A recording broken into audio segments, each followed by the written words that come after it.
WD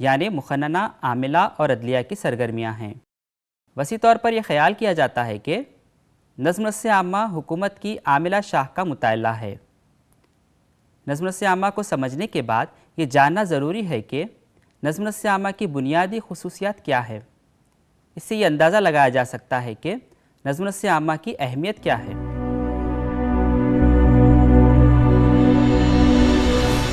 Nicolas Henry کے الفاظ میں بڑھتی ہوئی دفتر شاہی دراصل نظم نسق عامہ کی اہمیت کو ظاہر کرتی ہے۔ نظم نسق عامہ اپنی نوعیت میں اجرا دارانہ کیفیت کا حامل ہے۔ دوسرے معنوں میں اس کی کارکردگی کے اعتبار سے اس سے کوئی بھی اور ادارہ مسابقت نہیں کر سکتا۔ مزید یہ کہ نظریاتی طور پر نظم نسق عامہ کی کارکردگی نہایت ضروری ہے، جس کی تکمیل میں تاخیر ناقابل برداشت ہے۔ تمام شہریوں کے ساتھ برتاؤ میں یکسانیت لازمی ہے۔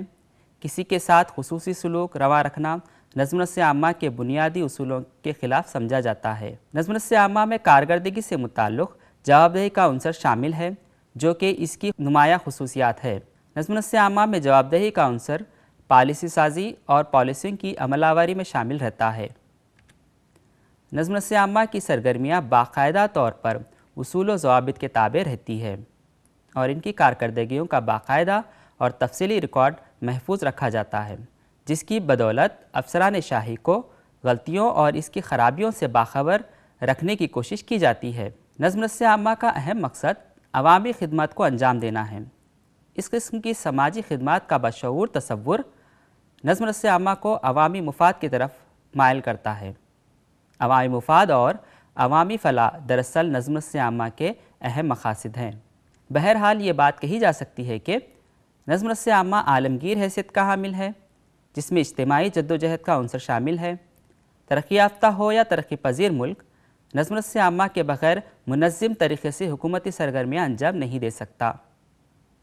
عزیز طلباء، آئیے اب ہم نظم نسق عامہ کے تاریخی ارتقاء پر روشنی ڈالتے ہیں۔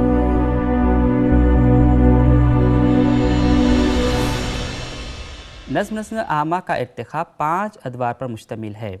پہلا دور سیاست اور نظم نسق میں تفریق کا دور 1887 تا 1926۔ دوسرا دور نظم نسق عامہ کے اصولوں کے تدوین کا دور 1927 تا 1937۔ تیسرا دور چیلنجز کا دور 1938 تا 1947 عیسوی۔ چوتھا دور نظم نسق عامہ کے شناخت کے بحران کا دور 1948 تا 1970 عیسوی۔ پانچواں دور عوامی پالیسی کے تناظر کا دور 1971 کے بعد سے اب تک۔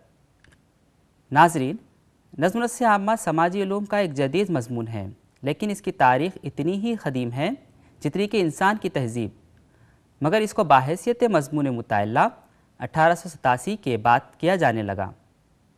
نظم نسق عامہ کی علم سیاسیات سے علیحدگی سے پہلے علم سیاسیات کے نظریات میں نظم نسق عامہ کی مشابہت نظر آتی ہے، جیسا کہ کوٹلیہ کے نظریے ارتھ شاسترا میں نظم نسق عامہ کی مشنری کو بتایا گیا ہے۔ ارسطو کے نظریے قانون اور افلاطون کے نظریے سیاست میں بھی نظم نسق سے متعلق سرگرمیوں کی نشاندہی کی جا سکتی ہے۔ اس کے علاوہ 16ویں صدی میں میکیاویلی کے نظریے پرنس میں نظم نسق عامہ کے تصور کو دیکھا جا سکتا ہے، لیکن 19ویں صدی میں نظم نسق عامہ کو ایک الگ مضمون کی اہمیت سے فروغ حاصل ہوا۔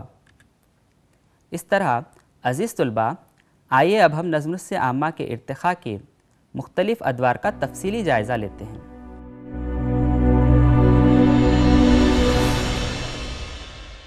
پولیٹیکل سائنس کوارٹرلی 1887 میں بانی اور سابق امریکی صدر وڈرو ولسن کا شائع کردہ مضمون the study of public administration نظم نسق عامہ کو سیاست سے علیحدہ شناخت حاصل ہوئی۔ یہاں سے نظم نسق عامہ اور سیاست کے درمیان تفریق کا دور شروع ہوتا ہے۔ وڈرو ولسن کے مطابق نظم نسق عامہ عوامی قانون کی عمل آوری سے متعلق تمام سرگرمیاں ہیں۔ نظم نسق عامہ کو بحیثیت مضمون منظر عام پر لانے میں وڈرو ولسن کا اہم رول رہا، اسی لیے اس کو بابائے نظم نسق بھی کہا جاتا ہے۔ مگر فرینک جے گڈنو نے اس پر مزید وضاحت کرتے ہوئے سیاست اور نظم نسق عامہ کو فرائض کی بنیاد پر علیحدہ کیا۔ گڈنو کے مطابق سیاست کا تعلق پالیسی بنانا ہے، جبکہ نظم نسق عامہ کا کام اس پالیسی کو عملی جامہ پہنانا ہے۔ اس طرح گڈنو نے نظم نسق عامہ کو فرائض کی بنیاد پر سیاست سے علیحدہ مضمون قرار دیا۔ 19ویں صدی کی شروعات میں کئی امریکی یونیورسٹیوں نے علم سیاسیات اور حکومتی نظم کی اصلاح میں دلچسپی لی۔ ایلڈیویل کی کتاب introduction to the study of public administration 1926 عیسوی میں شائع ہوئی۔ یہ سب سے پہلی کتاب تھی جس میں نظم و نسق اور تقابلی طور پر حکومت کے نظم و نسق کے بارے میں تفصیلی وضاحت کی گئی۔ یہ وہ واحد کتاب رہی جس میں نظم و نسق عامہ کو ایک مطالعہ اور ایک منظم مضمون ثابت کرنے میں معاون ثابت ہوئی۔ چنانچہ 1914 میں امریکن پولیٹیکل سائنس ایسوسی ایشن نے ایک رپورٹ جاری کرتے ہوئے علم سیاست کی تدریس کے مقاصد کا خاکہ تیار کیا اور کہا، حکومتی عہدوں کے لیے ماہرین کو تیار کرنا علم سیاست کی تدریس کا مقصد ہے۔ اس طرح نظم و نسق عامہ کو علم سیاسیات کے ایک اہم ذیلی علم کے طور پر تسلیم کیا گیا۔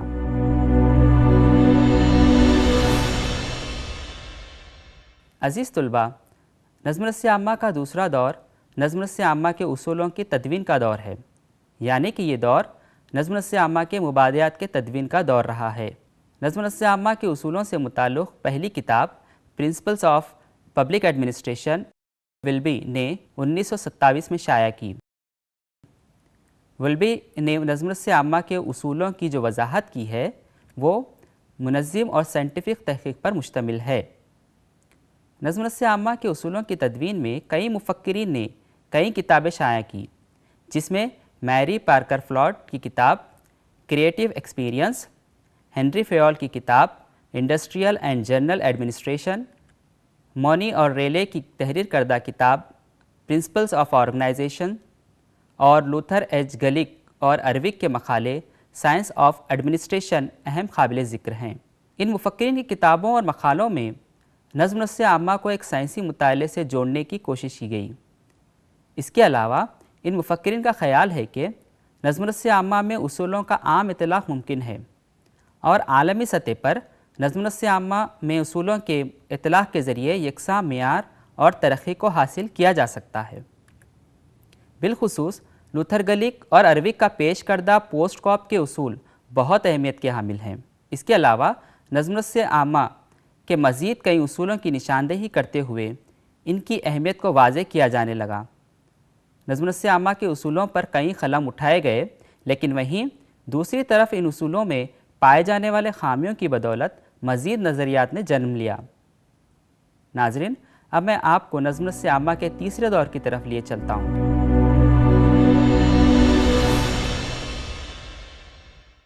یہ دور نظم و نسق عامہ کے لیے چیلنجز کا دور رہا ہے۔ دوسری جنگ عظیم کے بعد نظم و نسق عامہ کے اصولوں کو محاورے کہا جانے لگا اور رویہ جاتی نظریہ منظر عام پر آیا۔ ہربرٹ سائمن اور رابرٹ ڈل یہ ایسے دو مفکرین ہیں جنہوں نے دوسرے جنگ عظیم سے پہلے نظم و نسق عامہ کے نظریات پر تنقید کی۔ نظم و نسق عامہ کے رویہ جاتی نظریات میں Chester Barnard, Herbert Simon, Robert Dahl, Chris Argyris, Douglas McGregor اور رنسنس لنکٹ کے نظریات نے اہم رول ادا کیا۔ چیسٹر برنارڈ نے اپنی کتاب فنکشن آف ایگزیکیوٹیو میں تنظیم پر رویے کے اثرات کو بتایا ہے۔ ہربرٹ سائمن کی تحریر کردہ کتاب ایڈمنسٹریٹو بیہیویئر میں سائمن نے یہ دلیل دی کہ نظم و نسق عامہ کے اصول نام کی کوئی چیز نہیں ہے، بلکہ جنہیں اصول کہا جاتا ہے وہ دراصل نظم و نسق عامہ کے محاورے ہیں۔ البتہ سائمن کے مطابق نظم و نسق عامہ میں فیصلہ سازی بہت ہی اہم رول ادا کرتی ہے اور یہ نظم و نسق عامہ کا دل ہے۔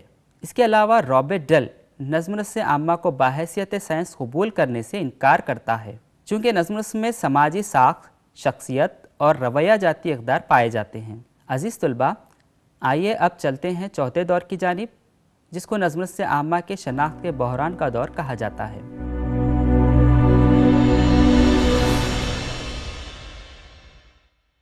اس دور کو عموماً نظم و نسق عامہ کا بحران کا دور سمجھا جاتا ہے۔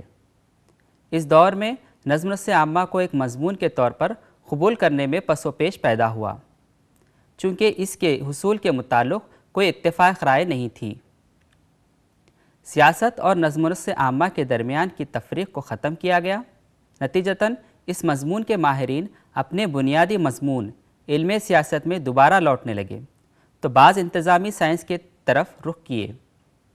اس طرح یہ دور نظم نسق عامہ کے لیے غیر یقینی اور بحران کا دور تھا، جبکہ علم سیاسیات کے ماہرین عملہ کے لیے ماہر عملے کے انتخاب اور تیاری کے بنیادی مقصد پر توجہ دینے کی بات کرنے لگے۔ اس طرح نظم نسق عامہ پر علم سیاسیات کی برتری غالب رہی۔ صرف 1960 عیسوی کے دہے کے اواخر میں اس رجحان میں کچھ کمی آئی اور کئی نظریات جیسے تقابلی نظم نسق عامہ، ترقیاتی نظم نسق عامہ اور جدید نظم نسق عامہ جیسے نظریات وجود میں آئے۔ چلیے اب میں آپ کو نظم نسق عامہ کے آخری دور کی طرف لے چلتا ہوں۔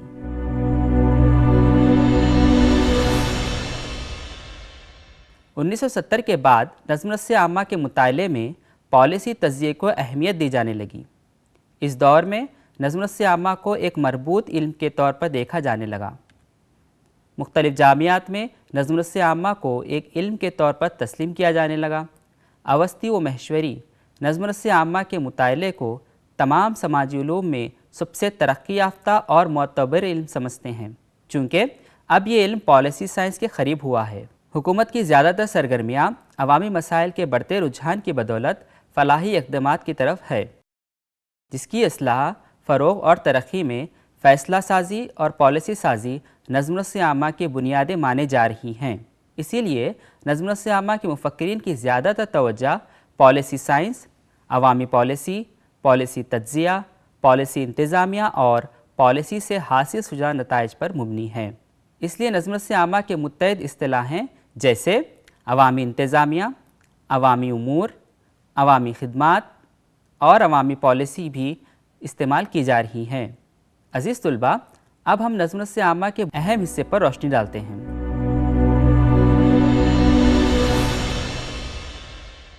نظم نسق عامہ سے متعلق اس کی تعریف کے تجزیے سے یہ بات کا اظہار ہوتا ہے کہ نظم نسق عامہ عوامی پالیسیوں کے نفاذ کے ذریعہ ہے، یا وسیع مفہوم میں یہ ایک مکمل سیاسی و انتظامی سرگرمی ہے جس میں پیش و بندی، تصور، عوامی پالیسیوں کی تشکیل اور عوامی پالیسیوں کے نفاذ سے متعلق انتظامیہ شامل ہے۔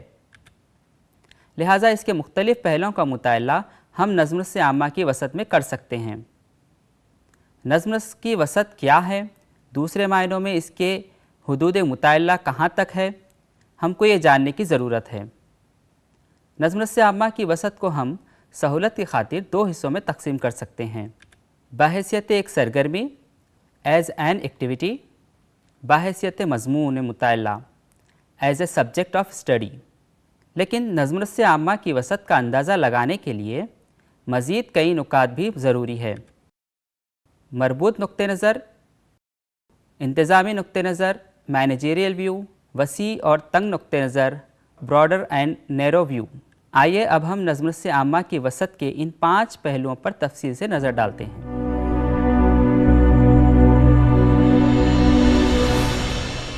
بحیثیت سرگرمی نظم نسق عامہ میں 2 طرح کے نظریات کو پیش کیا گیا ہے، ایک وسیع یا کامل اور دوسرا محدود یا انتظامی۔ نظم نسق عامہ کے وسیع نظریے کے مطابق حکومت کے 3 شعبوں یعنی مقننہ، عاملہ اور عدلیہ کی سرگرمیوں کو شامل کیا گیا ہے۔ مختصراً یہ عوامی پالیسیوں کے نفاذ سے متعلق تمام امور نظم نسق عامہ کے دائرے عمل میں آتے ہیں، جس کا ذکر ایل ڈی وائٹ نے نظم نسق سے متعلق اپنی پیش کردہ تعریف میں کیا ہے۔ اس کے برخلاف لوتھر گلک نے اس تعلق سے ایک علیحدہ خیال کا اظہار کیا ہے۔ اس کے خیال کے مطابق نظم نسق عامہ صرف حکومت کی شاخ عاملہ کی حد تک محدود ہے اور دوسرے شعبوں جیسے مقننہ اور عدلیہ کی سرگرمیاں اس کی وسعت سے باہر ہیں۔ گلک کا یہ نقطہ نظر انتظامی مینیجریل ہے، جو وسیع طور پر عاملہ کے عہدیداروں کی جانب سے انجام دی جانے والی تمام سرگرمیوں کو انتظامی سرگرمیاں سمجھتا ہے، چونکہ پالیسی کے نفاذ کا کام یہی عہدیدار کرتے ہیں۔ اس کے علاوہ عدالتی فیصلوں کے نفاذ کی ذمہ داری بھی انہی عہدیداروں کی ہوتی ہے۔ کسی کام سے جڑے تمام افراد ایک تنظیم کو بناتے ہیں اور یہی نظم نسق عامہ چلاتے ہیں۔ ان کا کام مقاصد کے حصول کے لیے منصوبہ بندی کرنا اور پروگرام کو منظم کرنا ہوتا ہے۔ اس طرح حکومت کی تمام سرگرمیاں کا مطالعہ نظم نسق عامہ ہیں۔ اسی لیے فیلکس اے نیگرو نظم نسق عامہ کو حکومتی سطح پر باہمی تعلق کی گروہی سرگرمی سمجھتا ہے جو حکومت کے تمام شعبوں کا احاطہ کرتی ہے، اور یہ سرگرمی حکومتی عمل و عوامی پالیسی سازی میں اہم رول ادا کرتی ہے۔ اس کے بعد میں اب نظم نسق عامہ کی وسعت کے دوسرے اہم پہلو کی طرف چلتا ہوں۔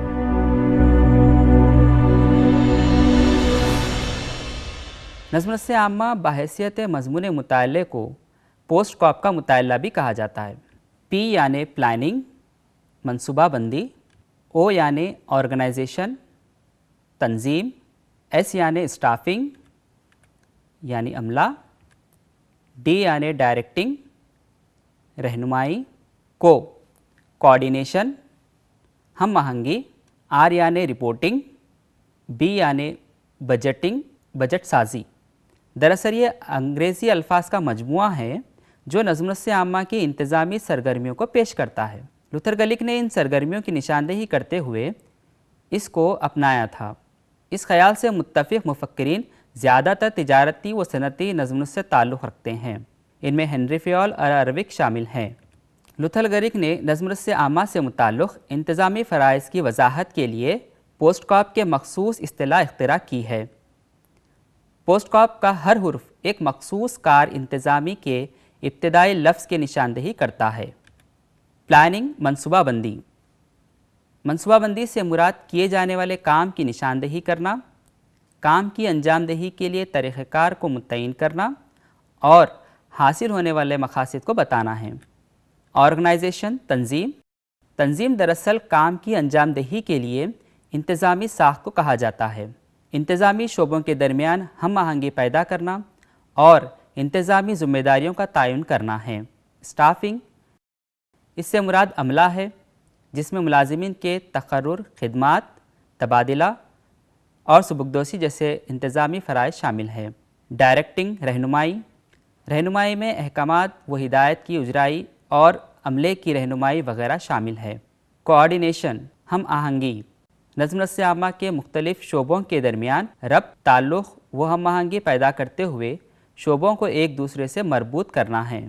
رپورٹنگ، جس کا مقصد نظم نسق عامہ اور تنظیم کے مختلف شعبوں میں انجام دی جانے والی سرگرمیوں سے اعلیٰ ترین افسران اور ماتحتین کو واقف کروانا ہے۔ بجٹنگ بجٹ سازی، کام کی انجام دہی کے لیے مالیہ کا تخمینہ کرنا لازمی ہوتا ہے جس کو مالیاتی نظم و نسق بھی کہا جاتا ہے۔ ایک طویل مدت سے پوسٹ کاپ سے متعلق عام طور پر یہ خیال کیا جاتا تھا کہ یہ نظم نسق عامہ کی تمام کارکردگی سے متعلق ہے، لیکن کچھ ہی عرصے کے بعد اس بات کی وضاحت کی جانے لگی کہ نہ ہی یہ نظم نسق سے متعلق ہے اور نہ ہی یہ نظم نسق کے اہم پہلو کی حیثیت رکھتا ہے۔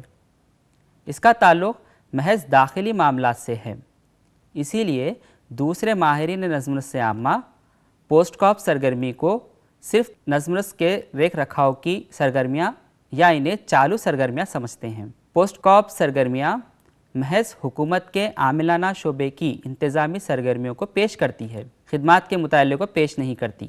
اس لیے مضمون کی نوعیت کے لحاظ سے پوسٹ کاپ سے ہٹ کر بھی دیگر خدماتی سرگرمیاں نظم نسق عامہ کا مطالعے میں شامل ہے اور یہ سب اس کی وسعت میں ہیں۔ عزیز طلباء، میں اب آپ کو نظم نسق عامہ کی وسعت کے تیسرے حصے کے بارے میں بتاتا ہوں جو مربوط نقطہ نظر ہے۔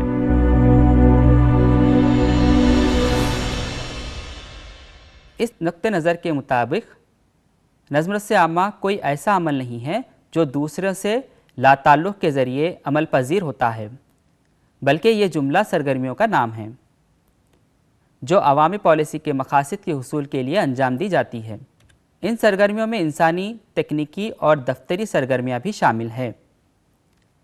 ہنری فیور اور ایل ڈی ویڈ نظم نسق عامہ کے اس مربوط نقطہ نظر کو پیش کرتے ہیں۔ چنانچہ فاعل کے الفاظ میں کسی کاروباری سرگرمیوں کا ملازم، کارکن، دکان کا مینیجر، حلقہ ڈویژن کا سربراہ، صدر شعبہ، مینیجر اور اگر یہ مملکتی کاروبار ہو تو یہ سلسلہ وزیر اور سربراہ مملکت تک جاتا ہے۔ اس کے علاوہ ایل ڈی ویڈ کے مطابق نظم نسق عامہ ان تمام عملی کاموں پر مشتمل ہے جن کا مقصد نظم و عامہ کے مقصد کو حاصل کرنا یا عوامی پالیسی کو نافذ کرنا ہوتا ہے۔ چنانچہ کسی بھی کام کے وہ تمام اجزاء یا مراحل جو اس کام کی تکمیل میں آتے ہیں نظم و عامہ کا حصہ ہے۔ اس لحاظ سے حکومتی سرگرمیاں کسی ایک نقطے پر مرکوز نہیں ہوتی بلکہ ہمہ جہتی اور ہمہ نکاتی ہوتی ہے۔ اس لیے حکومت کا پورا نظم و نسق کئی اکائیوں، حصوں یا عنوان میں منقسم ہوتا ہے۔ اس لحاظ سے نظم و نسق کا مربوط نقطہ نظر کسی ایک نظم و نسق کو نہیں بلکہ کئی نظم و نسق عامہ جیسے ریلوے نظم و نسق، تعلیم کا نظم و نسق، صنعتی نظم و نسق اور ہنگامی حالات سے نمٹنے کا نظم و نسق وغیرہ جیسے کئی نظم و نسق پر مربوط نقطے کو پیش کرتا ہے۔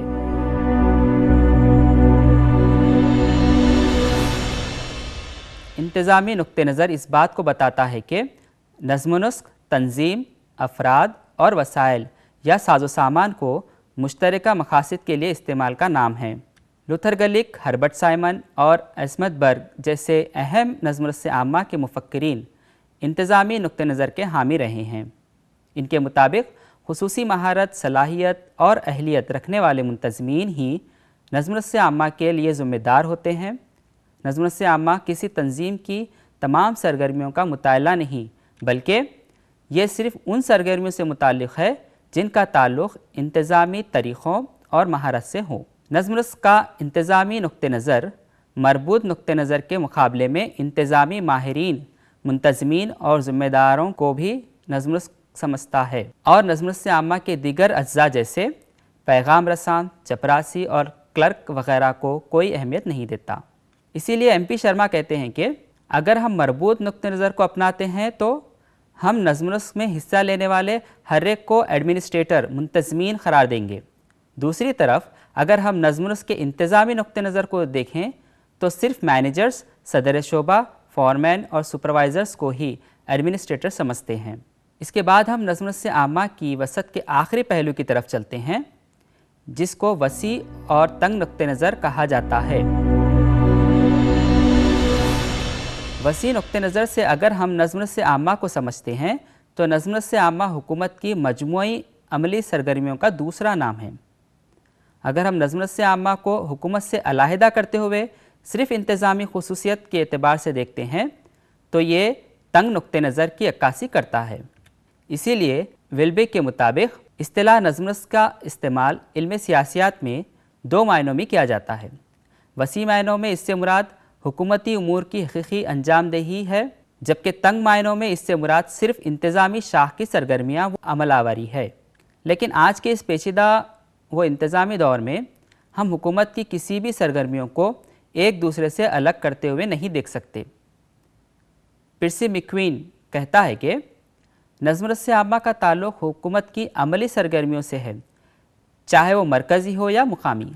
تنگ نقطہ نظر میں صرف حکومت کی عاملانہ، ایگزیکیوٹیو اور انتظامی دفتر کے طریقہ کار کا مطالعہ کیا جاتا ہے۔ ناظرین، اب میں آپ کو نظم و نسق عامہ کے بہت ہی اہم پہلو کی طرف لے چلتا ہوں، وہ ہے عوامی اور خانگی نظم و نسق۔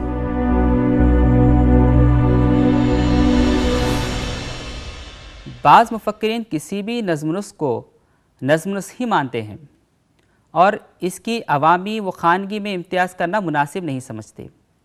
خصوصاً ہنری فیول، ارویک اور میری پی فلاٹ تمام نظم و نسق کو ایک ہی سمجھتے ہیں چونکہ ان کے مطابق تمام نظم و نسق کے اصول، مقاصد اور طریقہ کار یکساں ہوتے ہیں۔ تنظیم، وحدت کمان، ہم آہنگی اور نگرانی تمام نظم و نسق کے بنیادی اصول ہیں۔ چنانچہ خانگی اور عوامی نظم و نسق کے درمیان محض سطح کا فرق ہوتا ہے اور نوعیت کے اعتبار سے دونوں یکساں ہوتے ہیں۔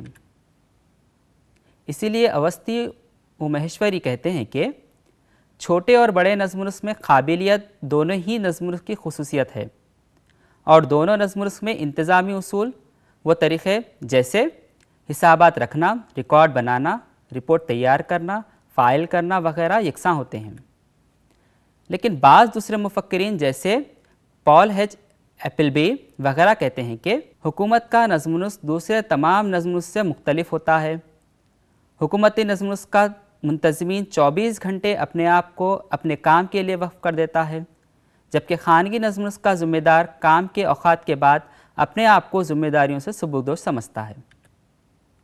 چنانچہ ایپلبی کے مطابق حکومتی نظم و نسق 3 باتوں میں خانگی نظم و نسق سے ممتاز ہے۔ پہلا کام کی وسعت، اثر اور تعلق، دوسرا عوامی جواب دہی اور تیسرا سیاسی کردار۔ ناظرین، آپ عوامی اور خانگی نظم و نسق کو کیا ہے یہ جان چکے ہیں۔ آئیے اب میں عوامی اور خانگی نظم و نسق کے درمیان پائے جانے والے فرق کو بھی مختصر طور پر سمجھاتا ہوں۔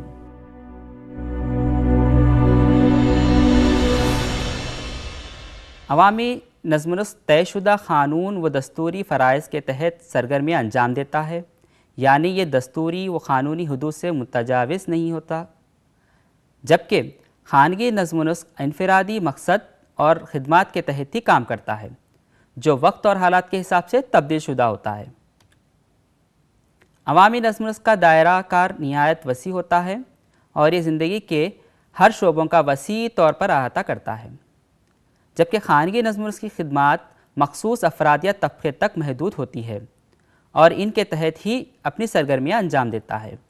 نظم و نسق عامہ کا اہم مقصد عوامی فلاحی خدمات کو انجام دینا ہوتا ہے اور یہاں عوامی فلاح و بہبود کا تصور اہم ہوتا ہے، جبکہ خانگی نظم و نسق کا اہم مقصد مسابقتی طریقوں سے نفع خوری میں اضافہ کرنا ہوتا ہے اور ایسے نظم و نسق میں بہت کم حد تک اپنے فیصلوں اور طرز عمل میں عوامی مفاد کا لحاظ رکھا جاتا ہے۔